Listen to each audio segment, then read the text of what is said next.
For more updates, subscribe bengalitech and hit the bell icon. Hello বন্ধুরা, আমি গৌরাঙ্গ, আপনারা দেখছেন বেঙ্গলিটেকে আপনাদের স্বাগত। আজকে আমরা কথা বলবো গতকাল লঞ্চ হয়ে যাওয়া স্যামসাং গ্যালাক্সি F41 এই ফোনটা নিয়ে। ফোনটার ক্যামেরা কীরকম এবং আগের যে ফোনগুলো আছে স্যামসাং M31s এবং M30 এই সমস্ত ফোনগুলোর তুলনায় কতটা উন্নত এই ফোনটা বা কোন কোন দিক দিয়ে ডাউনগ্রেড করা হয়েছে এই ফোনটাতে, ওই জিনিসগুলো আজকে আমরা দেখব। তো চলুন তাহলে শুরু করা যাক।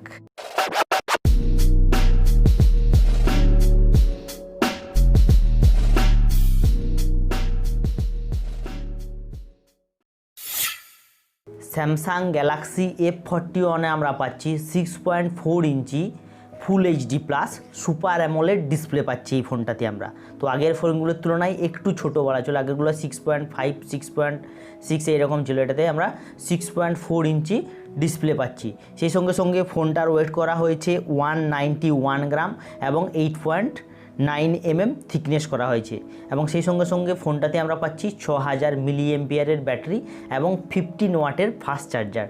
তো এই দিক দিয়ে আমরা বলবো খুবই বাজে, 6000 মিলিঅ্যাম্পিয়ারের ব্যাটারি এবং 15 ওয়াটের ফাস্ট চার্জার, মানে চার্জ হতে নাই করে প্রায় 2.5 ঘন্টা থেকে 3 ঘন্টা সময় লেগে যাবে এই 15 ওয়াটের ফাস্ট চার্জারে।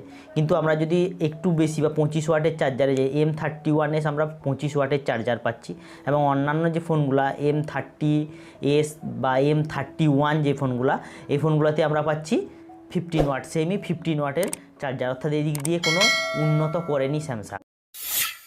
এবার আমরা যদি যাই প্রসেসরের দিকে, তাহলে প্রসেসর দেখতে পাবো সেই 9611 এক্সিনোসের সেম প্রসেসর ইউজ করে আসছে স্যামসাং প্রথম থেকে, অর্থাৎ M30 সময় থেকে প্রত্যেকটা ফোনে আমরা দেখতে পাচ্ছি same processor. M30, A51, M31s থেকে শুরু করে M21 এবং M31s প্রত্যেকটা ফোনে আমরা দেখছি এক্সিনোসের 9611 সেম প্রসেসর।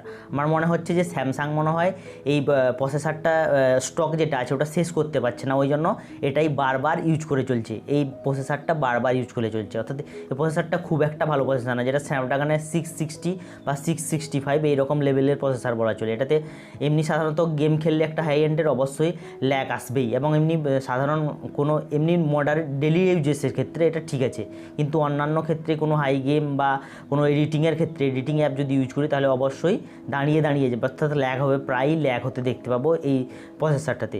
সো এটা না নেওয়াটাই আমার মনে হচ্ছে বেটার, কারণ এর যে প্রসেসর এর তুলনায় এই প্রাইস রেঞ্জে আমরা আরও ভালো প্রসেসর পাবো। এবার যদি আমরা ক্যামেরার দিকে তাকাই তাহলে আমরা দেখতে পাবো যে আমরা ব্যাকে পাচ্ছি, অর্থাৎ রেয়ার ক্যামেরা পাচ্ছি triple rear camera, 64 megapixel main camera পাচ্ছি, সেই সঙ্গে সঙ্গে 8 মেগাপিক্সেল আলট্রা ওয়াইড এবং 5 মেগাপিক্সেল ডেপথ সেন্সার পাচ্ছি। এখানে ম্যাক্রোটাকে উড়িয়ে দেওয়া হয়েছে, ম্যাক্রোর দরকারও নেই খুব একটা, অবশ্য এই ম্যান ক্যামেরাতেই ম্যাক্রোর কাজ হয়ে যাবে।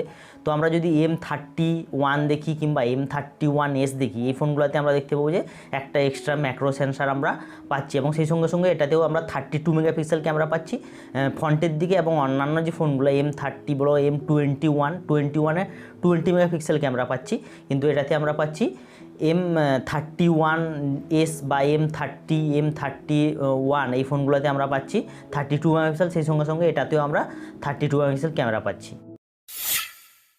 আমার আর একটা জিনিস মনে হচ্ছে, যেটা হচ্ছে যে ফ্লিপকার্টে 9611 যে প্রসেসর, এই প্রসেসরে কোনো ফোন ছিল না এবং ওই জন্য মনে হয় স্যামসাং এটা এখানে লঞ্চ করেছে, F41টা এখানে লঞ্চ করেছে, কারণ সব ফোনগুলোই M সিরিজের যতগুলো ফোন আছে সবগুলোই ছিল অ্যামাজনে, ওই জন্য আমার মনে হচ্ছে যে ওই জন্যই মনে হয় এখানে এটা লঞ্চ করা হয়েছে। এবার যদি আমরা প্রাইসের দিকে দেখি তাহলে এটা বিগ বিলিয়ন ডেতে আমরা 15,499 টাকাতে পাবো। এটা আবার 10% যদি ছাড় দেওয়া হয় তাহলে মোটামুটি চলে আসছে 14,000 টাকাতে, অর্থাৎ মোটামুটি 14,000 টাকাতেই চলে আসছে এই ফোনটা। তো 14,000 প্রাইসে আমরা M30s যে ফোনটা, ওই ফোনটাও আমরা পেতে পারি। এটাতে আমরা কোয়াড ক্যামেরা সেট আপ পাবো, এটাতে শুধু এক্সট্রা কিছু ফিচার্স, সিঙ্গেল টেকের ফিচার্স, F41-এ আমরা সিঙ্গেল টেকের মতো কিছু এক্সট্রা ফিচার্স পাবো, কিন্তু M30s ওই ফোনটাও same processor, quad camera set up পাবো, এটাও সেম ফোন বলা চলে, কিন্তু একটা এক্সট্রা আমরা ক্যামেরা পাবো ওটাতে।